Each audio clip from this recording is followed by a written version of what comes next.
This is about the implementation of the rules and procedures. It's not about me. I cannot tell you that I'll do this.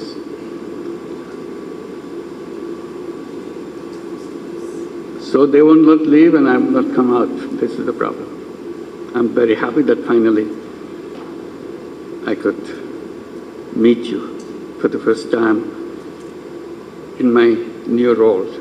I'm familiar, you're familiar with me. Wish me well. That's all I can say, but I'll give you. Thank you.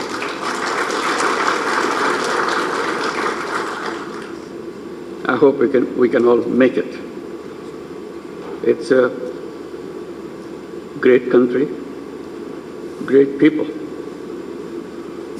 a lot of potential, but destroyed everything. Everywhere you see, nothing but corruption, mess, unruliness. I don't know how long it will take just to keep it in shape, little shape.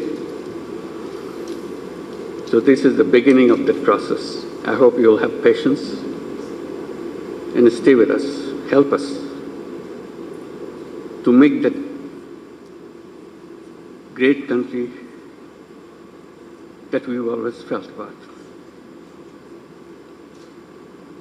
I have to make a formal speech. I'm not used to it, but I'll have to do it anyway because that's what the formalities of the government requires me. And I'll begin that speech. Excellencies, distinguished guests, Assalamu alaikum, and good morning, and good afternoon now. I thank you all for your kind presence today and your patience today, this I'm adding. It's a pleasure to be among the friends of Bangladesh, and I mean it. You are the friends who will help us get over the crisis that we are facing. Either we make it or we don't exist as a nation. That's the kind of challenge it presents right now. It's slightly over 1 week that Bangladesh witnessed the second revolution. It's about 2 weeks actually.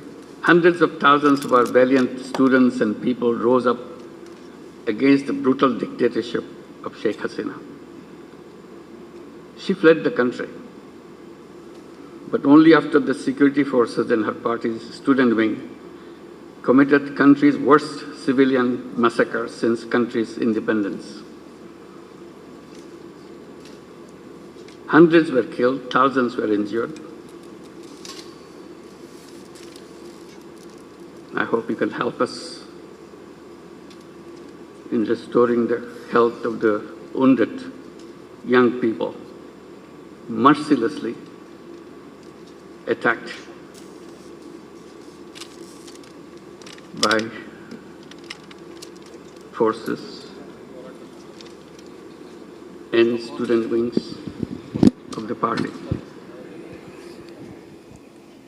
Many hundreds of students have already lost or about to lose their eyesight after rubber bullets were shot at their eyes. I visited them. It's impossible to look at the way their body is mutilated practically. When bullets went through their eyes, and we don't know what will happen to the young people. And one young people, lovely young people, healthy young person, telling me,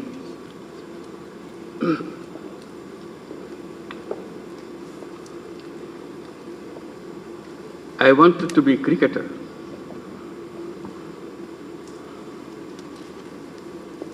But look what happened to my leg.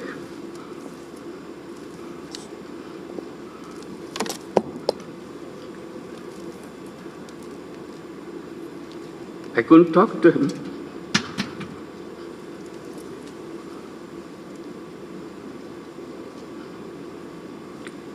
Many, many such young people, lovely, lovely young people. I pay my deep respect and homage to all those valiant students and innocent people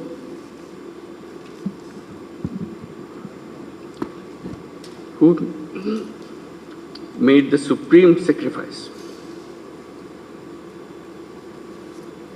Students of no other countries in our recent memory had to pay so much a price for expressing their democratic aspirations, dreaming of a discrimination-free, equitable, and environmental-friendly nation where human rights of every citizen will be fully protected.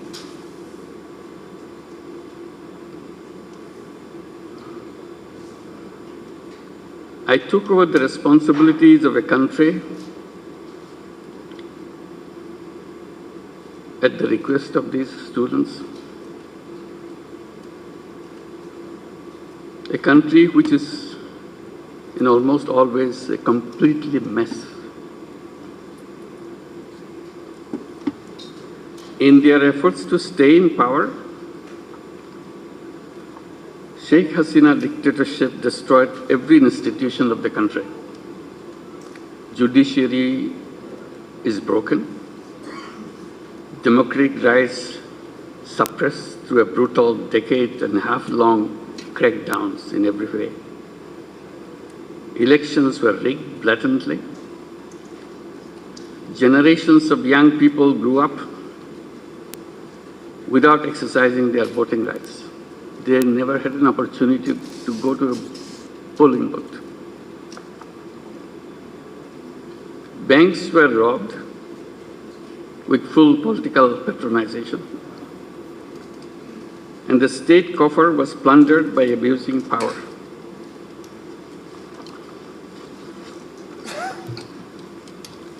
Excellencies, a new era has begun as the students impressed upon us their dream of a country where people, regardless of their political, religious, or ethnic identity, would be able to fulfill their aspirations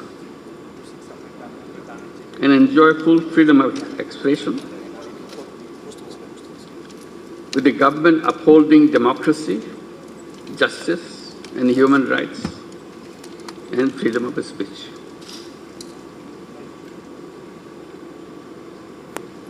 Top priority of the interim government would be to bring law and order situation under control. As you saw a little while back,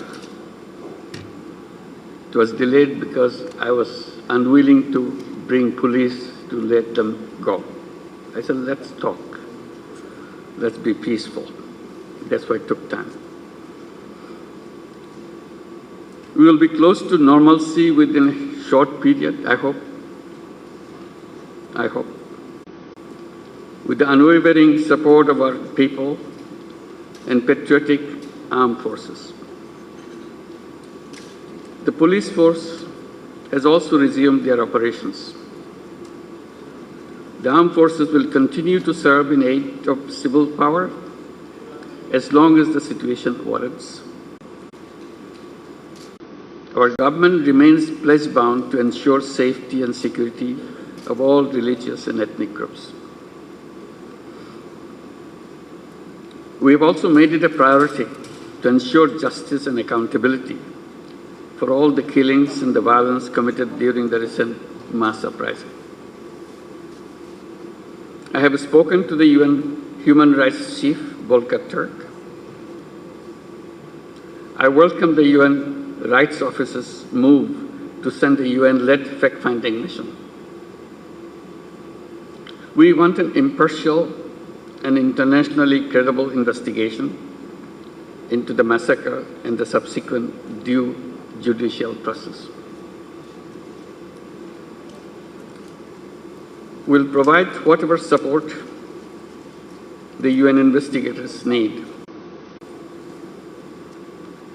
The revolutionary students want us to carry meaningful and deep reforms which will turn the country into a real and a thriving democracy.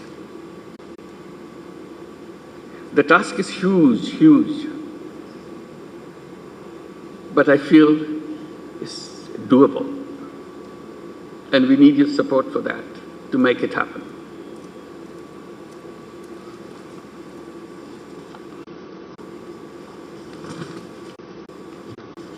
We must succeed.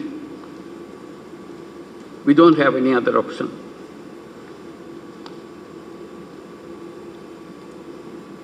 We will hold a free and fair participatory election as soon as we can complete our mandate to carry out the vital reforms in our election commission, judiciary, civil administration, security forces, and media. We will also make sincere efforts to promote national reconciliation.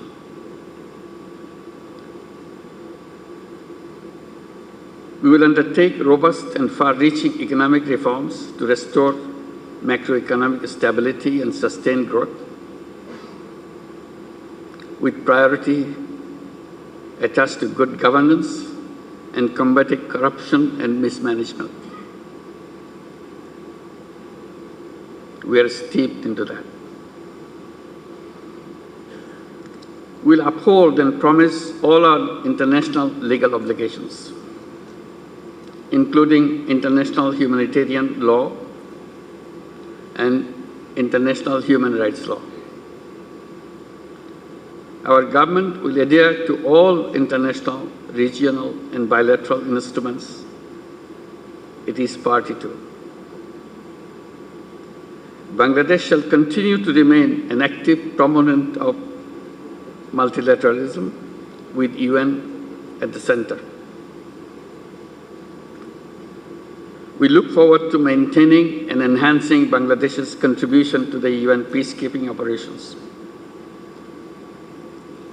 Our government will continue to support the million plus Rohingya people sheltered in Bangladesh.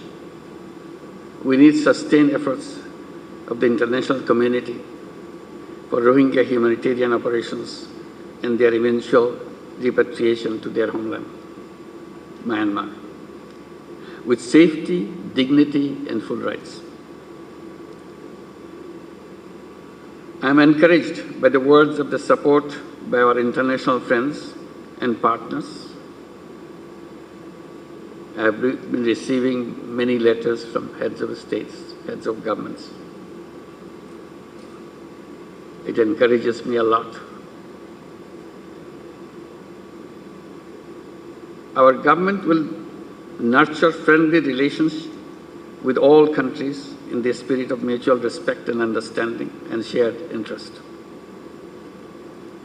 We call upon our trade and investment partners to maintain their trust in us for economic prosperity. For our part, we won't tolerate any attempt to disrupt the global clothing supply chain in which we are a key player. Bangladesh stands at the crossroad of a new beginning. Our valiant students and people deserve a lasting transformation of our nation.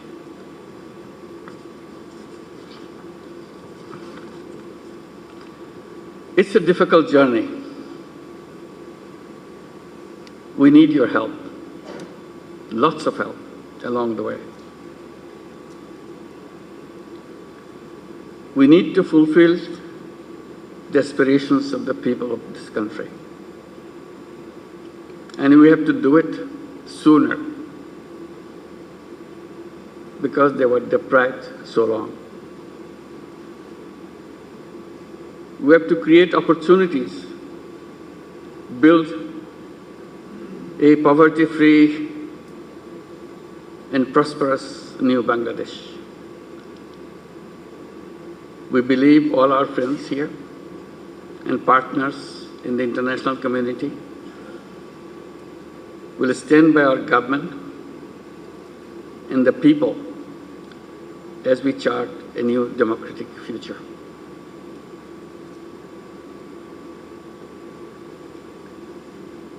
I seek your friendship and support. Thank you very much.